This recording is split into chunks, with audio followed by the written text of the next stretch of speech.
Voltemos ao nosso estudo do livro, a Epístola de Paulo aos Efésios. Nós estamos ainda no capítulo 1. Vamos ver aonde é que até onde nós chegamos. Chegamos aqui, não chegamos? Chegamos.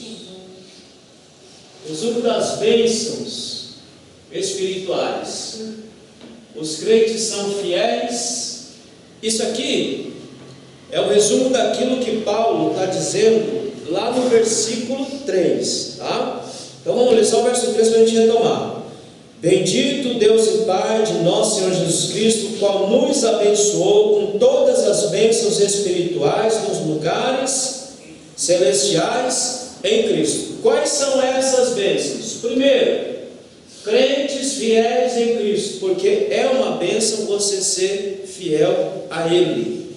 Segundo, escolhidos, vamos ler no verso 4, como também nos elegeu nele, antes da fundação do mundo, para que fôssemos santos e irrepreensíveis diante dele, amor. Irmão, veja bem aonde antecede a escolha de Deus, e aqui eu repito, não estamos falando de calvinismo, nem de arminianismo, nem da gota serena toda. Nós estamos falando da palavra de Deus. Antes que Deus criasse todas as coisas, Ele já havia nos elegido em Cristo. Então, antes de nós, nem mesmo nascermos fisicamente, Ele já estava nos elegendo na eternidade.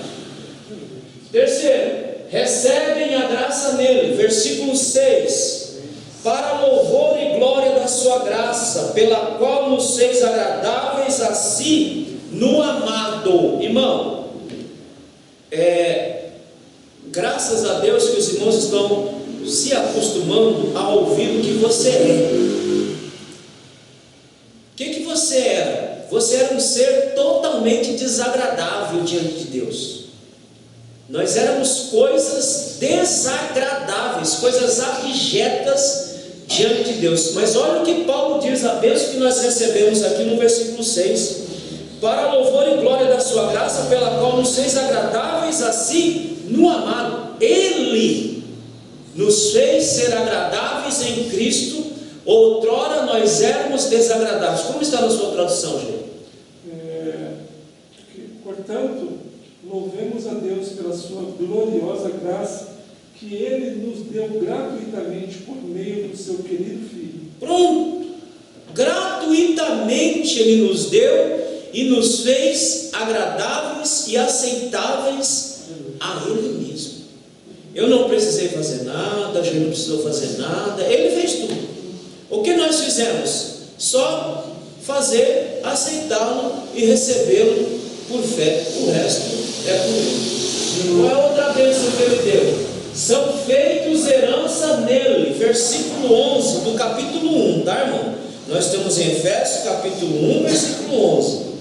Nele, digo, em quem também fomos feitos herança, havendo sido predestinado conforme o propósito daquele que faz todas as coisas segundo o conselho de sua vontade. Qual é a minha participação nisso tudo? Nada. Segundo o propósito de Deus, segundo a vontade de Deus, Ele nos predestinou em Cristo. Quem são predestinados? Todos quantos vierem a Cristo Jesus.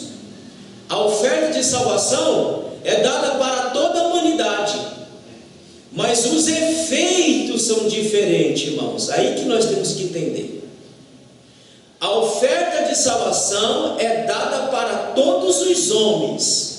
Agora, os efeitos desta oferta não são para todos os homens.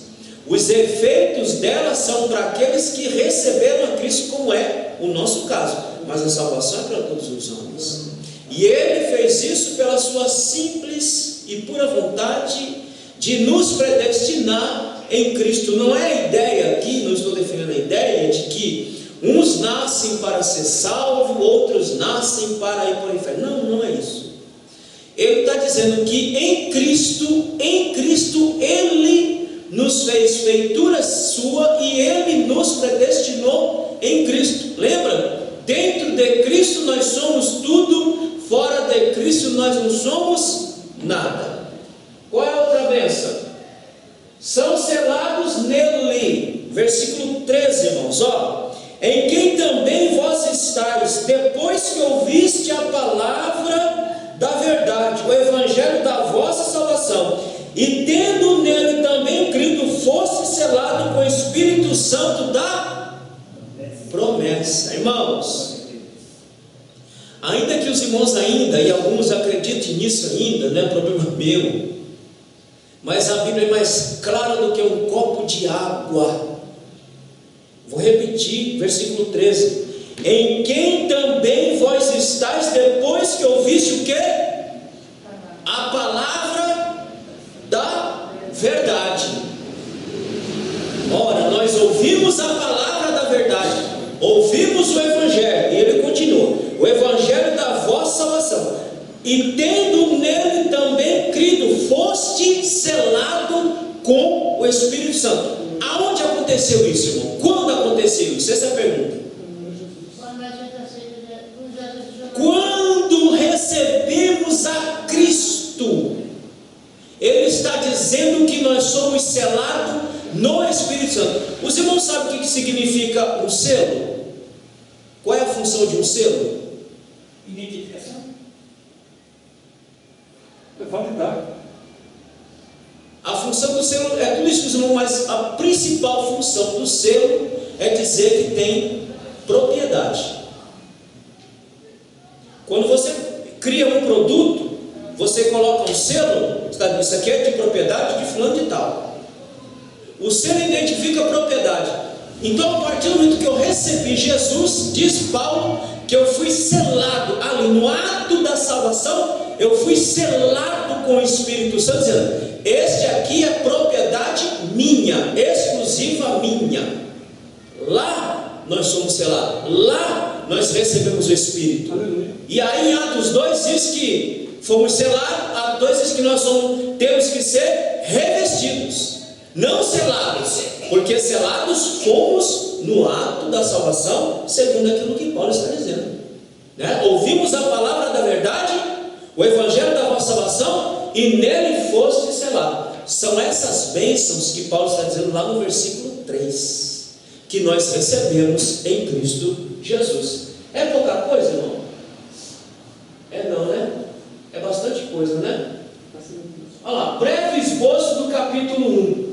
E esse esboço não é meu, esse esboço é do pastor, do reverendo Hernandes Dias Lopes.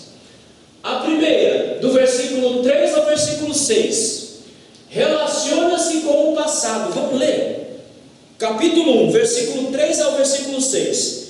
Bendito Deus e Pai de nosso Senhor Jesus Cristo, o qual nos abençoou com todas as bênçãos espirituais nos lugares celestiais, como também nos elegeu nele antes da fundação do mundo, para que fôssemos santos e irrepreensíveis diante dele em amor, e nos predestinou para filhos de adoção por Jesus Cristo para si mesmo, segundo o beneplácito de sua vontade, para louvor e glória da sua graça, pela qual nos fez agradáveis a si mesmo. Isso aconteceu no passado.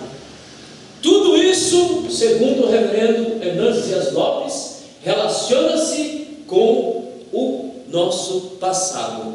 E aí ele continua: tendo o misericordioso plano do Pai como centro. A segunda, do versículo 7 a 12, não vamos ler não, tá, irmão? Depois vocês leem em casa. Relaciona-se com o presente e gira em torno da obra redentora de Cristo. Vamos ler, né? Vamos ler. Em quem temos a redenção pelo sangue, pelo seu sangue, a remissão das ofensas, segundo as riquezas da sua graça. Olha, nós somos salvos segundo a riqueza da graça do Senhor Jesus, que Ele fez abundar para conosco em toda sabedoria e prudência, descobrindo-nos o ministério da sua vontade, segundo o seu beneplácito, que propusera em si mesmo, de tornar e congregar em Cristo todas as coisas, na dispensação da plenitude dos tempos, tanto as que estão nos céus, como as que estão na terra. Nele, digo, em que também fomos feitos herança, havendo sido predestinado conforme o propósito daquele que faz todas as coisas, segundo o conselho da sua vontade, com o fim de sermos para o louvor da sua glória, nós o que primeiro esperamos em Cristo. Qual é o propósito de tudo isso que ele está fazendo? Ele está dizendo aqui, olha, relaciona-se com o presente e gira em torno da obra redentora. Qual é o propósito? Versículo 12 ele diz aí qual é o propósito. Com o fim de sermos para louvor da sua glória. Ou seja, irmãos, a obra da salvação que foi feita para mim, na sua vida, ela foi feita para que nós glorifiquemos, para que nós louvemos a Deus em todo o tempo, dentro e principalmente fora da igreja. Terceiro, verso 13 e 14, aponta para a futura consumação da redenção e exalta o ministério do Espírito Santo. Versículo 13 e 14. O 13 a gente já leu, vamos ler o 14. O qual é o penhor da nossa herança para a redenção da possessão adquirida, para louvor da sua glória. Irmão, o que é um penhor? Quem sabe? O que é um penhor? Penhorar um bem, né? Você penhora um bem, não é? Você penhora, você dá uma coisa dizendo, não, eu vou resgatar isso aqui. Qual é o penhor que foi nos dado? O Espírito Santo. Não somente ele nos selou, dizendo é propriedade minha, mas ele nos deu uma garantia de que de fato nós somos propriedade dele e que de fato nós iremos com ele. Qual é o penhor? Ele nos deu o seu Espírito como primeiro uma segurança de que aquilo que ele está dizendo será verdadeiro e será cumprido. Amém? Os irmãos estão entendendo? Percebe, irmão, que não é só ler a Bíblia, é entender as palavras. Se você não entender as palavras-chave do versículo 13 e 14, acabou, você está dentro d'água, você fica sem entender. Se você não entender o que é selo, se você não entender o que é penhor, você não consegue entender o que o mestre vem dizer. Ele está me dando uma garantia de que tudo aquilo que ele está falando, ele vai cumprir. Qual é a garantia? O seu Santo Espírito para nos guiar, para nos orientar. Amém? O que mais que nós temos aqui? Aí vamos ver o que significa ser fiel. Champlin diz o seguinte: o que significa a palavra fiel? É caracterizado pela firmeza, pela certeza de propósito, por uma atitude e conduta justa, pela devoção de alguém a uma pessoa ou uma causa, pela incorruptibilidade, pela sinceridade, pela confiabilidade, pelo cumprimento das promessas e votos feitos e pela lealdade sincera. Irmãos, tudo isso daqui, nós resumindo, é fiel. Quem é fiel? Aquele que é firme naquilo que diz, que tem certeza dos seus propósitos, que tem conduta justa naquilo que faz, que tem devoção a alguém, no nosso caso, Deus. Incorruptibilidade, ou seja, você não se deixa corromper, você não deixa a sua fidelidade por qualquer coisa, como nós estamos vendo, irmãos. As pessoas estão deixando de ser fiel a Deus por eu não vou nem dizer um cacho de banana, por uma banana podre. A pessoa deixa de ser fiel ao Senhor. Então por isso que ele fala incorruptibilidade, pela sinceridade. Então o fiel é caracterizado pela sua sinceridade. Irmão, eu sempre digo o seguinte: olha, se você não quiser fazer alguma coisa para Deus, você não é obrigado. Você não é obrigado. Você não é obrigado. É mais fácil você chegar e falar assim: ó, eu não quero fazer, e eu não vou fazer. Você terá mais, assim, vamos dizer, você terá mais ponto diante de Deus dizendo que você não quer fazer, do que você falar que você vai fazer e você não vai fazer, porque você não está agindo com sinceridade.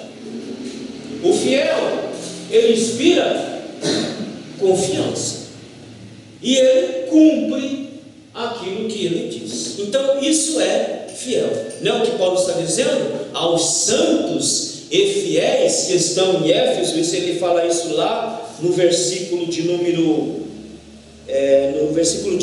1, aos santos e fiéis que estão em Éfeso. Ora, se eu sou fiel, então eu tenho firmeza naquilo que eu creio, eu tenho firmeza naquilo que carrego como certeza dentro de mim.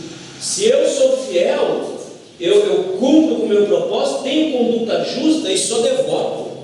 E minha fidelidade ela é incorruptível, ela não está à venda. Eu não negocio, eu não troco ela por um quinhão de feijão. Amém?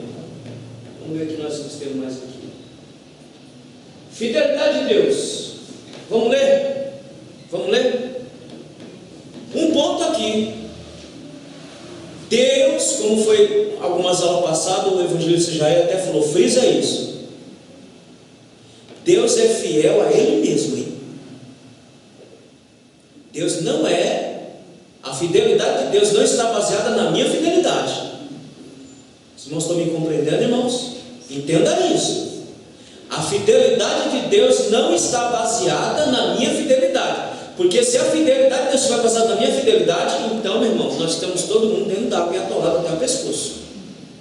A fidelidade de Deus está baseada nele mesmo, não em nós. Vamos ler. Lamentação, capítulo 3, verso 23. Outro irmão abra em Salmo, verso 100, verso 5. E outro abre em Deuteronômio, capítulo 7, verso 9. Primeira leitura. Lamentações 3, 23. Que é novas são cada manhã, grande é a tua fidelidade. Jeremias, ou o autor que escreveu Lamentações, diz: grande é a tua fidelidade. Ele não diz grande é a minha fidelidade. Grande é a fidelidade de Deus. Irmão, faça uma análise de sua vida, de sua carreira. Quantas derrapadas você deu? Em quantos momentos você deixou de ser fiel a Deus? E Ele continuou sendo fiel a Ele mesmo. Outra leitura, Salmo, capítulo 100, verso 5. Quem achou pode ler. Porque o Senhor é bom e eterna a sua misericórdia, e a sua verdade estende-se de geração a geração.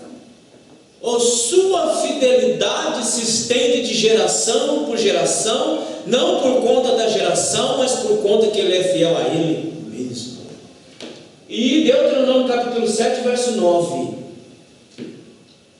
Saberás, pois, que o Senhor teu Deus, Ele é Deus, o Deus fiel que guarda a aliança e a misericórdia até 1000 gerações aos que o amam e guardam os seus mandamentos. Ele é fiel a Ele mesmo.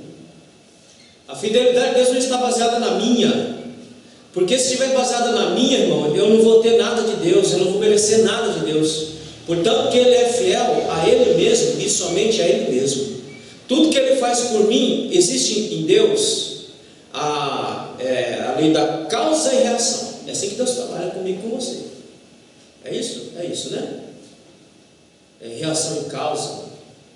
Conforme a sua reação, ou é diferente? Sim, conforme a minha ação, Deus terá uma reação. Então é a lei da reação e ação. Se você for fiel, Ele continua sendo fiel a Ele mesmo. Se você for infiel, Ele continua sendo fiel a Ele mesmo, só que suas ações terão consequências. E isso é fato. Isso é a lei da semeadura. Não é que Deus é carrasco, Deus é... Não, é a lei da semeadura. Aquilo que você plantar é aquilo que você vai colher. Se você colhe vento, você vai colher tempestade, meu irmão. Então é a lei da reação, ação e reação. Se tua ação for boa, positiva, Deus vai te abençoar. Agora, se sua ação for negativa, você pode ter certeza que você vai colher consequência dessas ações. É a mesma coisa, irmão. Eu vejo muita gente mesmo, tomando atitudes erradas, ações erradas, sem nem mesmo consultar a Deus, sem nem mesmo pedir uma orientação a Deus para saber se aquilo vai dar certo ou não. E qual que é o resultado? O resultado é catastrófico, não dá certo. Só que tem um detalhe: quando você cai em si, que aquilo que você fez não estava no centro da vontade de Deus, e você se volta para Deus, Deus continua com o braço acolhedor para te acolher, para te ajudar, para te fortalecer, para você continuar. Então ele é fiel a ele mesmo. Diante dessa fidelidade de Deus, demonstrada como ele se relaciona com os infiéis. Depois vocês veem o caso isso aí. Deuteronômio capítulo 32, verso 15 a 26. Como é que Deus se relaciona com os infiéis? Vamos ler, para não ficar na curiosidade? Vamos ler. Deuteronômio capítulo de número 32, pouquinha coisa, versículo 15 e até o versículo 26. Quem achou, pode começar a leitura. Deuteronômio capítulo 32, versículo 15 a 26. Eu vou começar aqui, Engordando-se Jesurum, deu coice, engordaste, engrossaste, e de gordura te cobriste, e deixou a Deus que o fez, e desprezou a rocha da sua salvação. Olha que o cara faz isso conscientemente. Então ele simplesmente abandonou a Deus. Irmãos, Deus tem princípios imutáveis. Deus tem princípios imutáveis que não mudam. O que nós vamos ver aqui continua se aplicando aos dias de hoje. Vamos ler.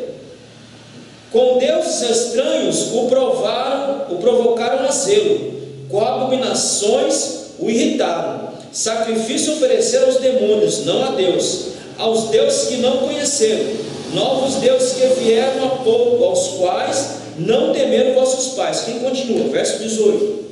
Esqueceram-te da rocha que te gerou, e em esquecimento puseste o Deus que te formou, o que vendo o Senhor os desprezou, por ter sido provocado a ira contra seus filhos e suas filhas. Ponto aí. Veja só, irmãos, isso é um princípio eterno e imutável. Isto aqui perpassa do antigo para o novo. Isso aqui perpassa do antigo para o novo, para os nossos dias atuais. Se você desprezar a Deus, se você abandonar a Deus, o que é que Deus vai fazer com você? Te abandonar também. Ele vai te abandonar também. Por quê? Porque Ele não vai te obrigar. Aquela teologia da desgraça, quando meu primeiro filho morreu, na década de 90, estava aquela discussão nas Assembleias de Deus, se podia ou não ter televisão, e aí disse que podia ter televisão, e aí aqui também estava naquela pendenda e tal, pode ou não pode. Aí eu fiquei, quer saber de uma coisa? Quando eles decidem, eu vou comprando. E comprei e pus lá dentro de casa. E aí quando o menino faleceu no ventre, aí teve um desalmado, que chegou e falou assim: sabe por que seu filho morreu? Eu digo: não sei não. Porque você pôs a televisão dentro de sua casa.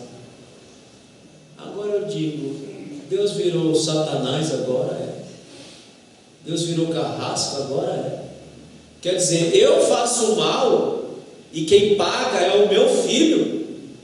Então quer dizer que Deus quebra o seu próprio princípio, que o pecado dos pais não passam para os filhos e dos filhos não passam para o pai? Será que Deus quebra o seu próprio princípio assim, que está estabelecido na sua própria palavra? Então, querido, há princípios que continuam, e Deus não obriga ninguém a nada. Se você não quer, Ele não vai tocar. Porque tem alguns irmãos que continuam com essa ideia frouxa. Se eu não fizer, Deus vai tocar aqui, Deus vai tocar ali, Deus vai... Ora, irmão, você decidiu não fazer. Se você não quiser fazer, Ele não vai te obrigar. Ele vai fazer igual está fazendo aqui. Vocês estão me desprezando? Então também eu vou desprezar vocês. Eu vou largar vocês. Foi o que Ele falou para Asa: olha, Asa, enquanto você estiver comigo, eu estou com você, mas o dia que você virar as costas para mim, eu viro as costas para você. Mas aí você pode falar: mas pastor, nós estamos no Antigo Testamento. Segura a leitura aí, tá, gente? Vamos lá. Vamos ver se esse negócio perpassou então no tempo. Vamos abrir em Romanos. Vamos ver se esse negócio está preso no tempo, se é só para o povo do Antigo Testamento. Vamos ler Romanos capítulo de número 1. Olha o que diz, capítulo de número 1, e vamos ler a partir do versículo 18, que diz assim: porque do céu se manifesta a ira de Deus sobre toda a impiedade e injustiça dos homens que detêm a verdade em injustiça, ou seja, que muda a verdade em injustiça. Porquanto o que de Deus se pode conhecer, nele se manifesta, porque Deus lhe manifestou, ou seja, manifestou pela criação, manifestou pela sua palavra e manifestou por meio de Cristo, mas o povo não quis saber. Versículo 20: porque as suas coisas invisíveis, desde a criação do mundo, tanto ao seu eterno poder, como a sua divindade, se entendem, e claramente se veem pelas coisas que estão criadas, para que eles fiquem inexcusáveis. Ou seja, vou dizer o seguinte: olha, Deus se manifestou de várias formas, de várias maneiras aos homens. Ele se manifestou pela natureza criada, ele se manifestou pela sua palavra revelada, ele se manifestou por meio do seu Filho. Portanto, que nenhum homem chegará diante de Deus e dirá: mas o Senhor nunca se manifestou a mim. Não, eu me manifestei sim. Você que simplesmente virou as costas. Continua: porquanto, tendo conhecido a Deus, não glorificaram como Deus, nem lhe deram graças, antes em seus discursos desvaneceram, e o seu coração insensato se obscureceu, dizendo-se sábios, tornaram-se loucos, e mudaram a glória do Deus incorruptível em semelhança da imagem de homem corruptível, e de aves, e de quadrúpedes, e de répteis. Está falando de idolatria aqui. Verso 24, olha o verso 24: por isso também Deus os entregou às concupiscências de seus corações, a imundícia, para desonrarem seus corpos entre si. É o princípio que nós estamos lendo lá em Deuteronômio. Vocês estão me desprezando? Vocês estão virando as costas para mim? Então eu também vou lá entregar vocês ao sentimento perverso de vocês mesmos, para vocês fazerem aquilo que vocês quiserem. Aí continua no verso 25, lê aí, gente. 25? Eles trocam a verdade sobre Deus pela mentira, e adoram e servem as coisas que Deus criou, em vez de adorarem e servirem o próprio Criador, que deve ser louvado para sempre. Amém. Olha o verso 26, o princípio imutável lá de Deuteronômio. Olha no versículo 26 onde ele está. Pode ler. Por causa das coisas que essas pessoas fazem, Deus as entregou a paixões vergonhosas, pois até as mulheres trocam as relações naturais pelas que são contra a natureza. Você está vendo, irmão? Princípios eternos e imutáveis que perpassam tempo. Se eu decidir andar pelo caminho da infidelidade, o que Deus vai fazer? Deus vai me entregar a mim mesmo, as minhas paixões infames, as minhas vontades infames, e aí eu vou sofrer a ira de Deus sobre minha vida. Agora voltando lá onde a gente estava, Deuteronômio capítulo 32. Paramos aonde? No verso 17? 20. Continua. E disse: esconderei no meu rosto deles, verei qual será o seu fim, porque são geração perversa, filhos em quem não há lealdade. Olha, esconderei meu rosto deles e vou deixar eles para vir. Parece-me que Paulo leu este capítulo quando escreveu o capítulo 1. Parece que ele leu Deuteronômio capítulo 32 para parafraseá-lo no capítulo 1. Eu vou me esconder e vou deixar para ver o que vai dar. Continua.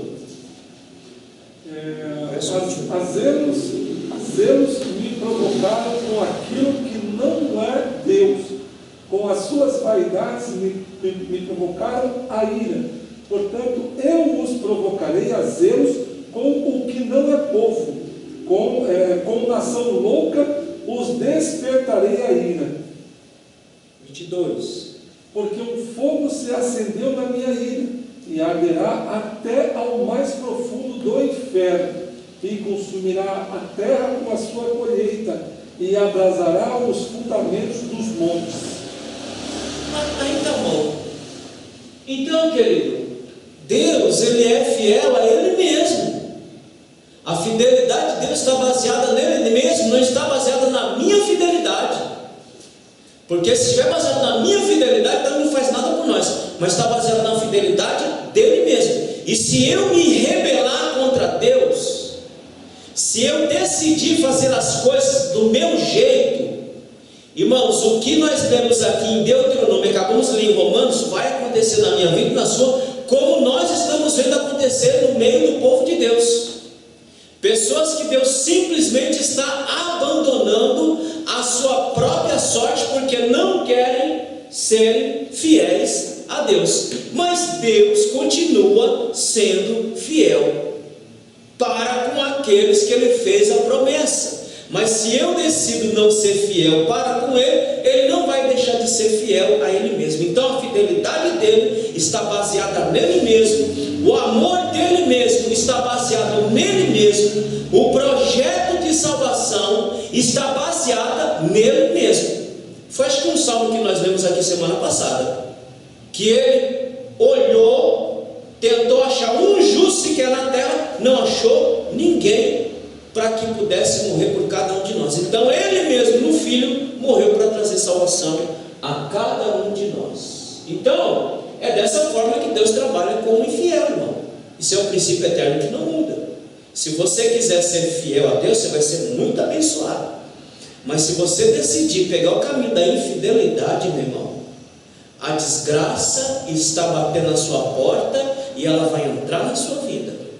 E o interessante é que ele vai largar você, a sua própria sorte, até você cair a consciência, como o filho pródigo caiu a consciência. Pequei contra Deus, pequei contra o Pai, pequei contra o céu, preciso retornar. Então Deus não muda os seus princípios. Se eu estou com Ele, está comigo. Se eu deixo Ele, Ele me deixa, mas Ele não me obriga a nada. Porque se tem uma coisa que Deus não quer, é ninguém fazendo nada para Ele, obrigado. Deus quer que nós sirvamos a Ele por devoção e por amor, por obrigação, que eu digo assim, como é que eu posso explicar? Eu vou fazer para não ter uma consequência. Não.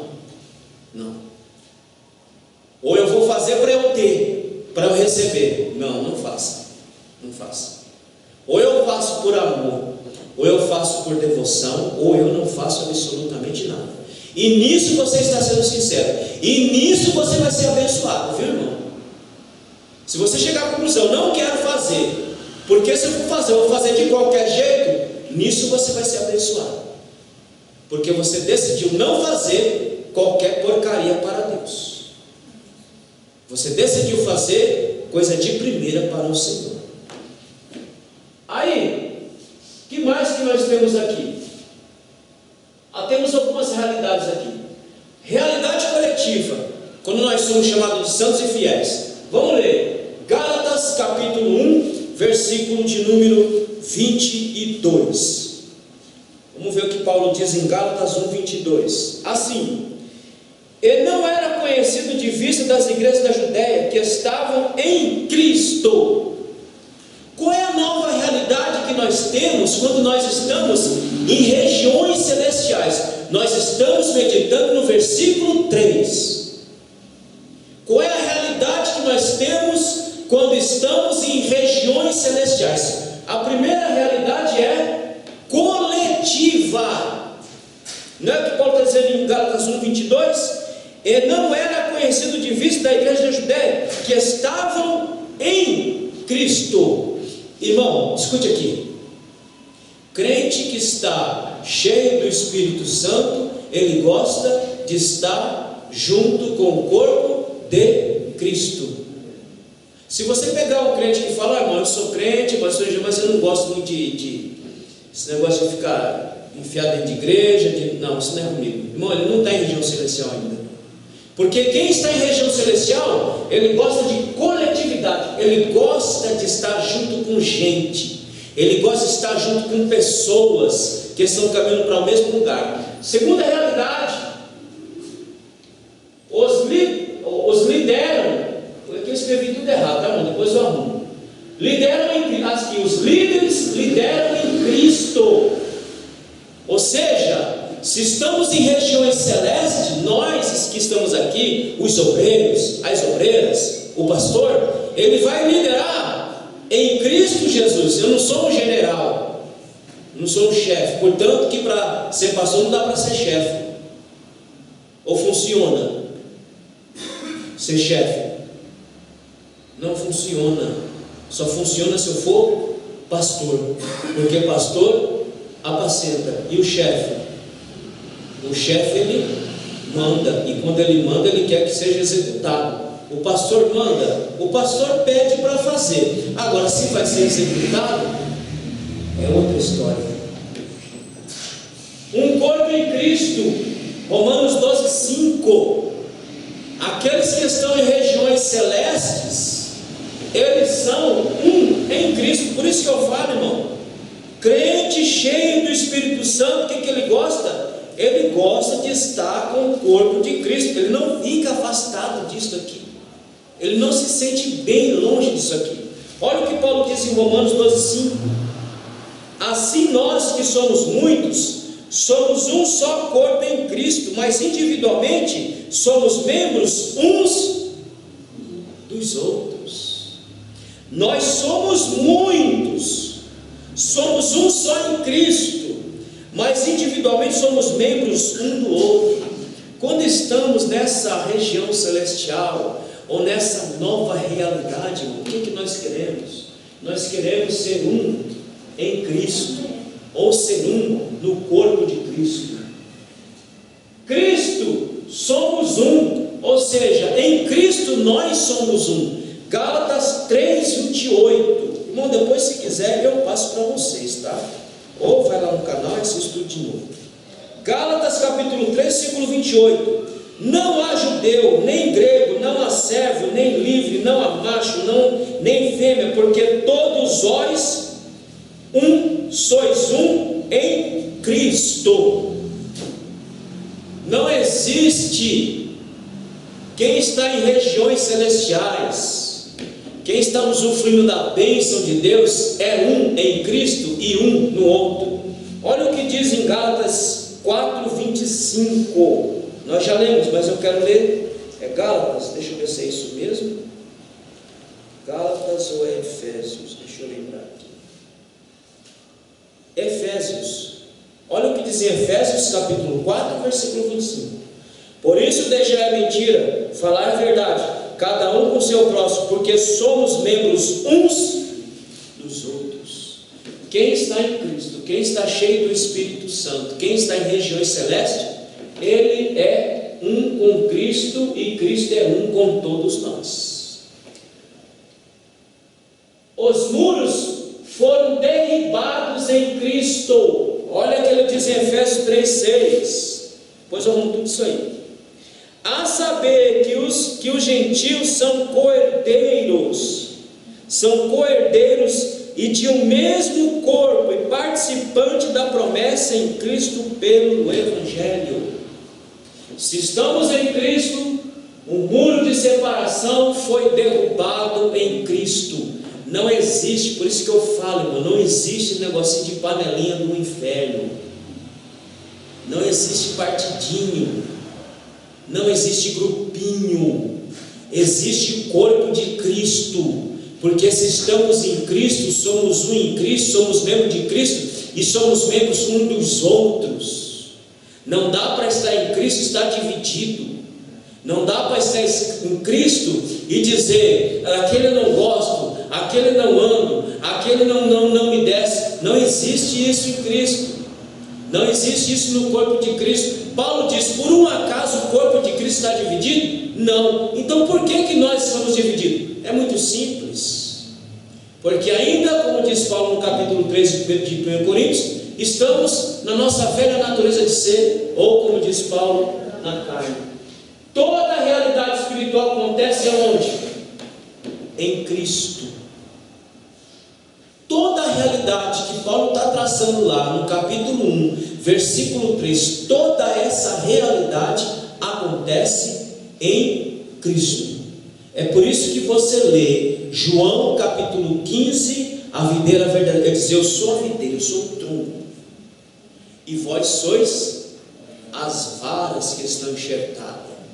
E toda a realidade acontece em mim. Todos nós somos nutridos por Cristo e por meio de Cristo. Não dá para ficar apartado da videira.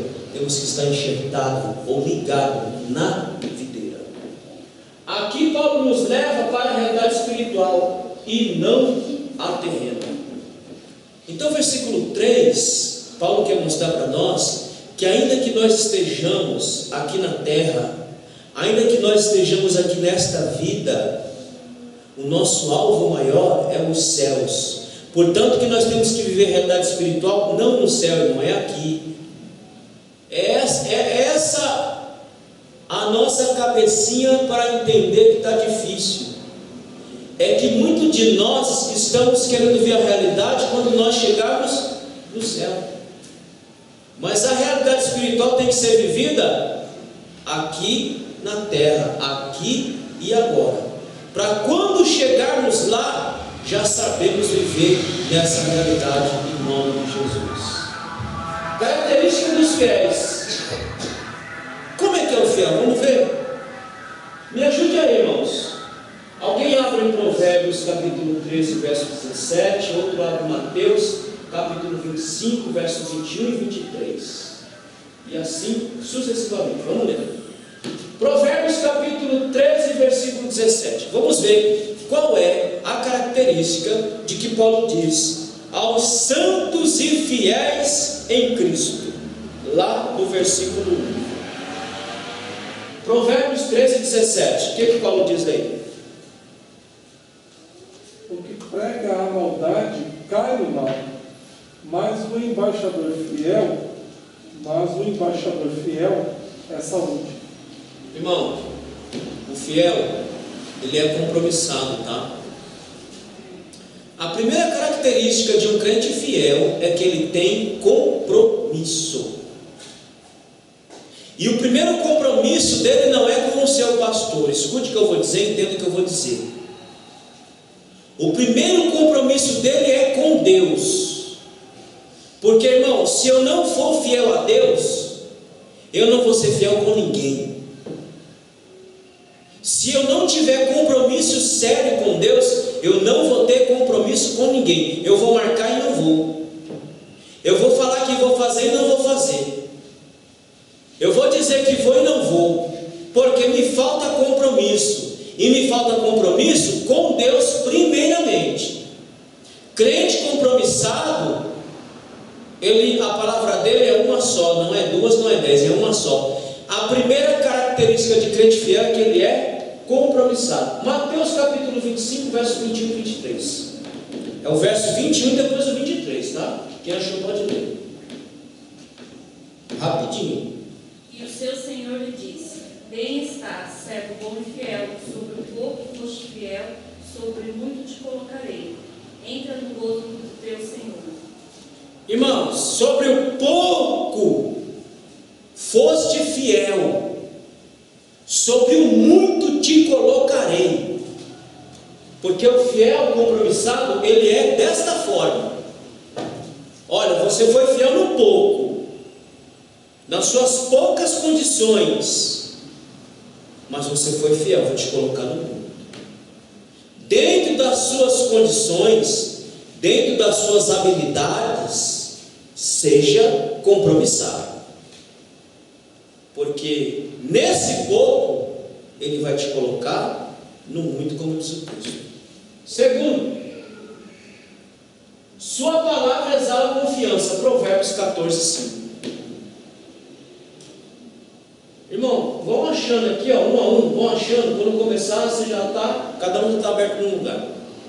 Provérbios 14, verso 5. A verdadeira testemunha não mentirá, mas a testemunha falsa se desboca em mentiras. O crente fiel, irmão, ele exala ou ele inspira confiança. Você tem confiança em alguém que não seja compromissado? Você tem confiança em alguém que não é fiel? Que você sabe que ele vai tratar uma coisa com você e não vai cumprir aquilo? A palavra dele para você não vai ser digna de confiança, porque você sabe que ele vai tropeçar em algum lugar. Irmão, deixa uma curiosidade que eu tenho, nunca perguntei a vocês. Os irmãos confiam naquilo que digo? Ou naquilo que ensino? Sim ou não? Confiam ou não confiam? Eu sei.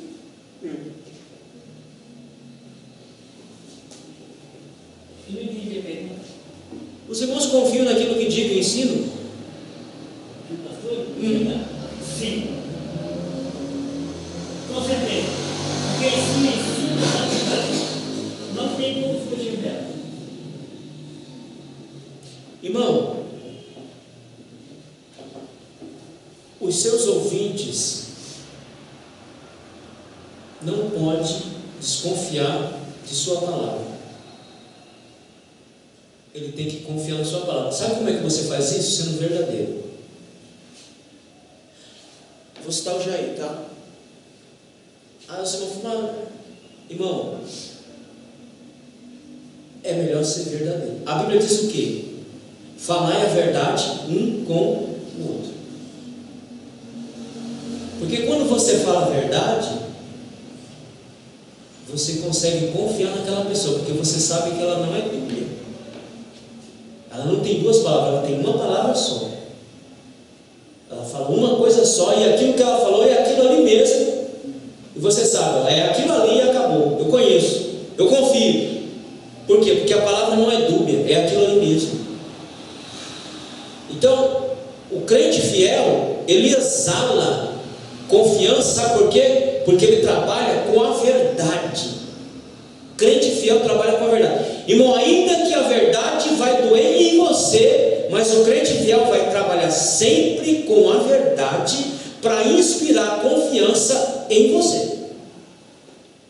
Porque se trabalharmos com a mentira, a nossa mentira vai ser descoberta. E aí, a hora que ela for descoberta, você nunca mais vai confiar na nossa palavra. E isso é ruim, é péssimo. Para nós obreiros, para nós como crente, é péssimo a pessoa falar uma coisa, irmão, e você descobrir a mentira dela. Possa até ser que você não confronte ela, e você está ouvindo, aí você está lá. Não é isso aí. Não é isso aí que está dizendo. Essa palavra não é uma palavra de confiança. Então, o fiel é aquele que inspira ou exala confiança. Quando Deus chama uma pessoa, quando Ele escolhe uma pessoa, Ele deposita uma confiança naquela pessoa, porque Ele sabe quem é aquela pessoa. É por isso que eu falei a vocês, no Evangelho não é lugar de pessoas que querem ser alguma coisa. Não é ideia de... Não é lugar de pessoas que querem parecer ser alguma coisa. No Evangelho é lugar de pessoas que são aquilo que elas são. É lugar de pessoas que são verdadeiras. Ela mostra aquilo que ela é. Ainda que ela saiba que aquilo que ela é precisa ser moldado, precisa ser trabalhado, mas ela diz: eu sou isso aqui. Você não vai me ver como eu sou isso aqui que você está vendo. Não é parecer uma coisa que não é. E esse negócio de querer parecer alguma coisa que não é, cansa, viu, irmãos? Cansa. Você não ser aquilo que você está mostrando para as pessoas, isso é cansativo. Cansa, uma hora você mostra realmente quem você é. Então, portanto, que é melhor você ser exatamente o que você é. Então, o Evangelho é um lugar de pessoas que são, em essência, aquilo que são. Ah, irmão, ele é chato. Ele é, mas ele é isso aí mesmo. Ele não fica falseando, mascarando, né? Não, ali ele é assim, não. Ele é aquilo ali. Precisa melhorar? Precisa, mas ele é aquilo ali. fala? Ele é meio áspero nas palavras, ele é meio bruto, mas ele é aquilo ali. Precisa melhorar, mas ele é aquilo ali. Ele não é falseado. Ele não diz uma coisa que não é. Os irmãos, desculpa, os irmãos estão me entendendo, irmãos? Seja aquilo que você é. Quem é você? É você isso aí? Precisa ser melhorado? Precisa. Mas seja verdadeiro. Não seja aquilo que você não é. Não queira parecer uma coisa que você não é. Seja aquilo que você é. Precisa melhorar? Melhore. Mas seja o que você é. Não tente parecer uma coisa que você não é. Porque o Evangelho é lugar de pessoas que são o que são. É por isso que Jesus gostava de Pedro. Pedro era estourado, não é estourado Pedro? Ele não é. O senhor quer o quê? O senhor quer que eu mato? Eu mato. Pegou a espada e pumba, cortou a orelha do rapaz. Digo, Pedro, você está louco, rapaz? Eu vou descer fazer. Não, mas eu sou isso mesmo. Meu negócio é matar. Eu gosto de matar. Eu sou isso, o senhor quer que eu você? Eu sou isso aqui. Mas não seja Judas. Porque Judas ele parecia, mas não era. E Pedro precisava mudar, precisava e mudou. E foi exaltado por Cristo e teve seu nome marcado na história como um homem que serviu Cristo até o último dia de sua vida. E Judas? Qual o final de Judas? Só viveu na aparência. Não estou questionando aqui para onde ele foi. Eu estou dizendo o fim que ele teve e o fim que Pedro teve. Então, irmãos, o crente fiel, ele exala a confiança, porque ele é exatamente aquilo que ele é. Ele não é uma pessoa na frente e outra, não. Ele é aquilo ali e acabou. Precisa melhorar? Precisa, mas ele é aquilo ali. Então o Evangelho é o lugar dessas pessoas. Elas são o que são. Precisa melhorar? Precisa melhorar, mas elas são o que são e mostram o que elas são sempre. Então ela consegue exalar confiança.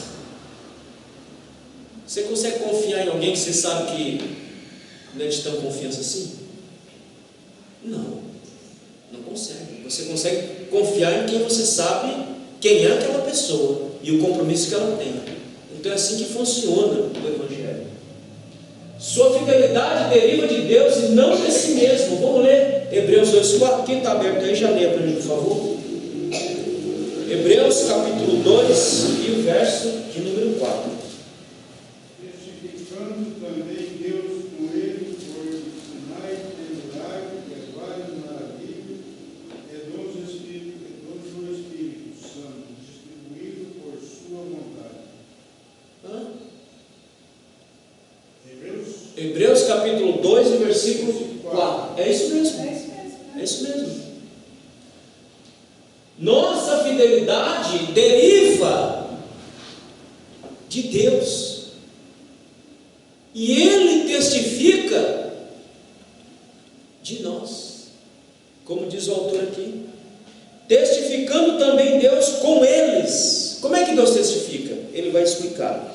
Por sinais e milagres e várias maravilhas e dons do Espírito Santo distribuídos por sua vontade. Então minha fidelidade ela é derivada de Deus. Deus testifica a minha fidelidade nas suas operações, nos seus sinais ou conforme quer que Deus faça.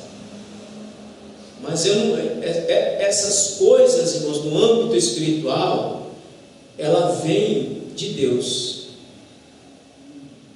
Deixa eu explicar uma coisa para os irmãos aqui. Caráter é uma coisa que a pessoa tem, mas ela não tem, viu? Não pense os irmãos que o cara vem para cá e não muda o caráter não, viu? Ou a pessoa tem caráter de berço, ou não vai ser o Evangelho que vai dar para ela não. Quantas coisas a gente vê acontecendo no nosso meio, no meio evangélico, de pessoas que agem, você fala, como é que aquela pessoa age daquele jeito?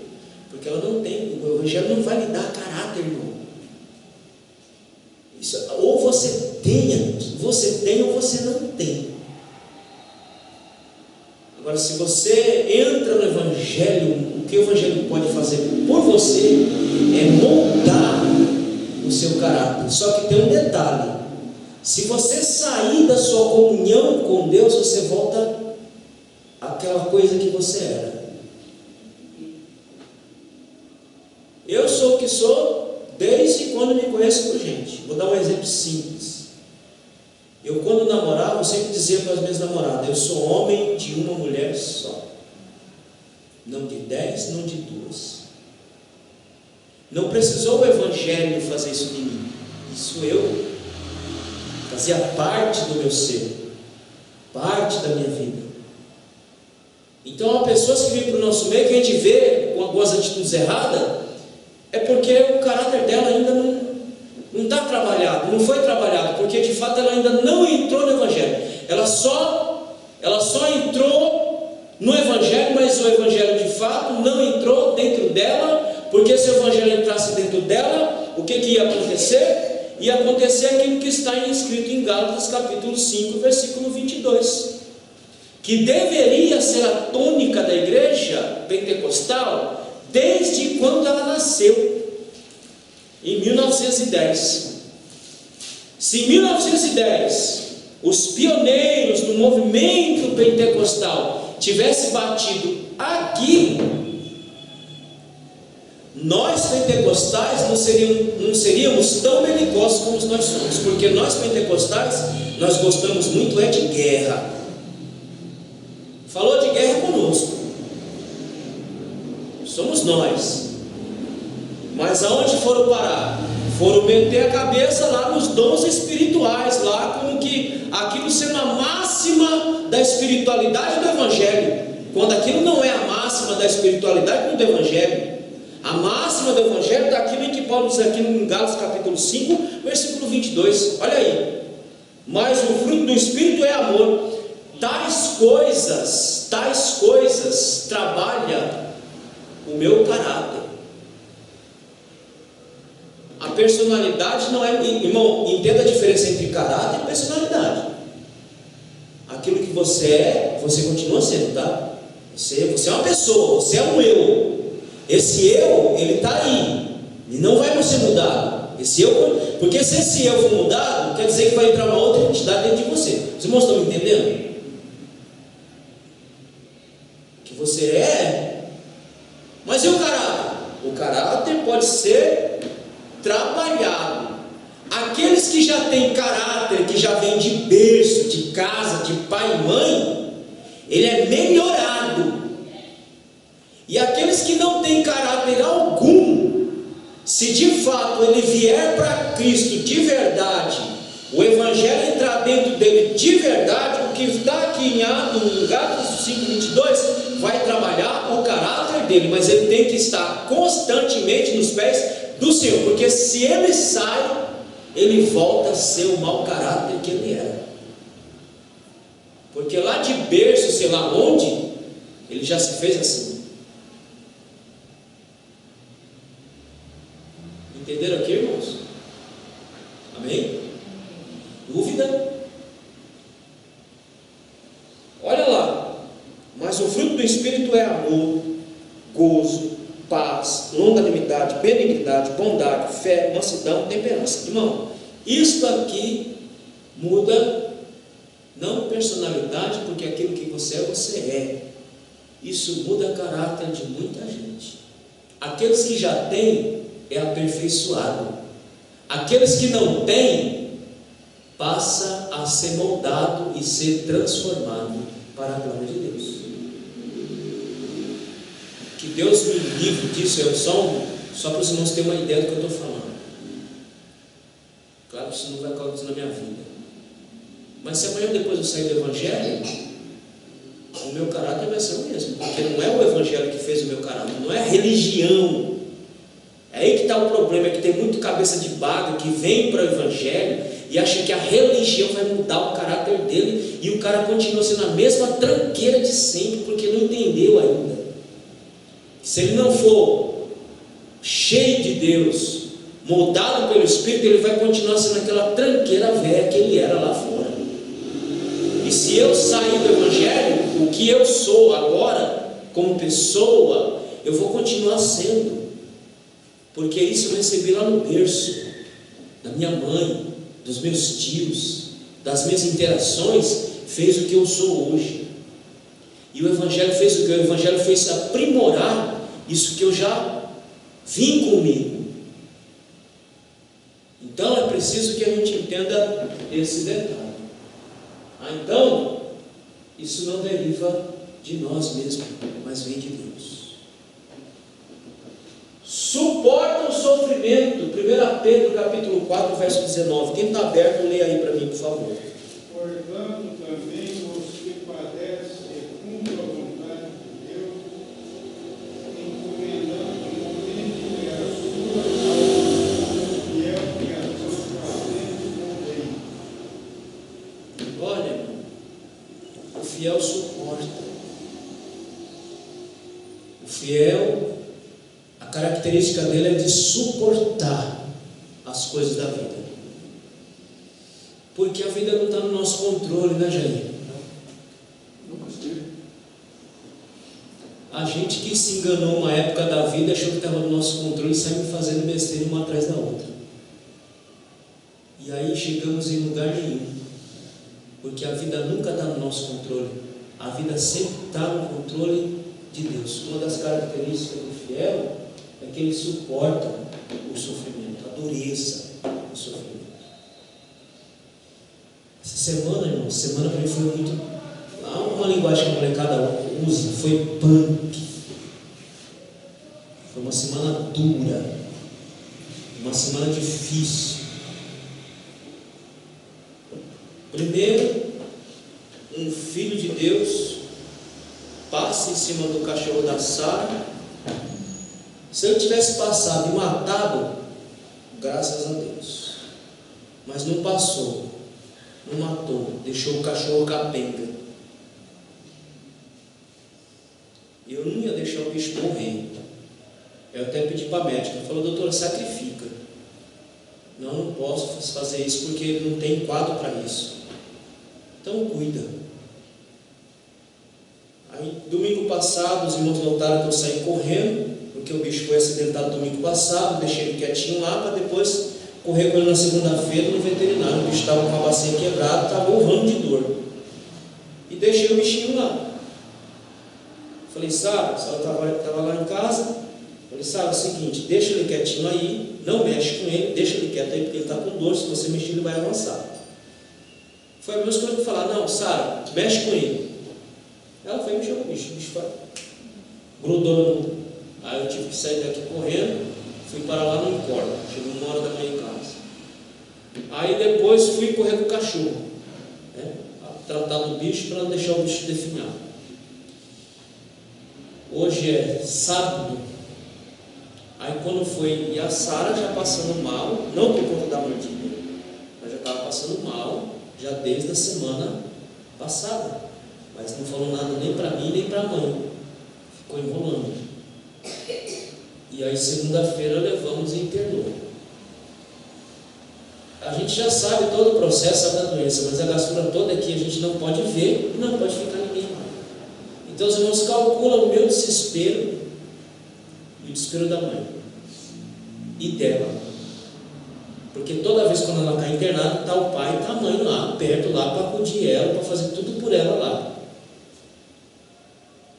e ela não tem ninguém, e aquilo foi me aborrecendo, foi me dando um estado de angústia, foi me machucando, me matando por dentro, né? Conversando com o cliente, fique calmo, fique calmo, fique calmo.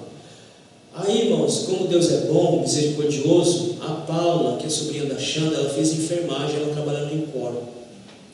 Quando foi na terça-feira, 2h da manhã, ela mandou mensagem: Luiz, fica calmo, que eu estou com a Sara. Ela está aqui comigo, eu vou ficar aqui com ela, eu vou cuidar dela aqui. Ela está no meu plantão, eu vou cuidar dela aqui. Então, querido, a vida é assim. Agora, o que eu poderia fazer? Eu poderia murmurar, eu poderia reclamar, eu poderia chorar, eu poderia espernear, mas eu tenho que suportar, ué. Não tenho o que fazer, não tem para onde correr. Então o fiel é aquele que suporta. Cada um de nós aqui temos um drama, cada um de nós aqui temos um problema, cada um de nós aqui temos uma dificuldade. O que nós temos que fazer? Nós temos que suportar essa dificuldade, sabendo que Deus no final Ele vai dar a solução para todas as coisas, de uma forma ou de outra. Eu só não sei garantir para você de que jeito, mas que Ele vai dar uma solução de um jeito ou de outro, Ele vai dar. O que eu posso fazer no momento? Eu posso suportar a pressão, que não é fácil. E ninguém tem que se comparar com minha vida, porque cada um de nós temos um drama diferente um do outro, e cada um de nós temos que suportar isso, como diz Pedro, e suportar crendo que Ele pode mudar essa situação de uma hora para outra. Mas o fiel é aquele que suporta o sofrimento. 2 Timóteo capítulo 2, versículo 13. Tem felicidade não circunstanciada. Vamos ler 2 Timóteo capítulo 2, versículo 13. Se formos infiéis, Ele permanece fiel. Não pode negar a si mesmo. Percebe, irmão, que a fidelidade dele nunca está em nós, está sempre nele. Nunca está em nós. Se eu me fizer infiel, Ele permanece fiel a Ele mesmo. Essa ideia que tem que sair da nossa cabeça como vento. Não, Deus é fiel a mim. Não, pera lá. Deus é fiel a você aonde? Deus é fiel a Ele mesmo. Se eu me fizer infiel, Ele continua fiel a Ele mesmo. E aí, eu sabendo que Ele é fiel a Ele mesmo, eu consigo experimentar a alegria não circunstanciada. Eu não dependo de uma circunstância para sentir alegria. Por quê? Porque eu sei que Ele é fiel e porque Ele vela pela palavra dEle. O que Ele diz para Jeremias? Ó, Jeremias, eu tenho para você planos de paz. Qual é o maior prazer de Deus? No mundo tereis aflição? É claro que vamos ter, mas o maior prazer de Deus é abençoar os seus filhos da melhor maneira possível. Irmão, eu estava tão esperançoso com uma vaga que eu falei, rapaz, é aqui que eu vou entrar, eu vou me aposentar. Vou entrar lá e não vou sair nunca mais, vou sair de lá num caixão. Aí eu recebi um e-mail, digo, Sr. Luiz, muito obrigado, o senhor tem participado do processo e tal, mas o senhor não tem um perfil e tal.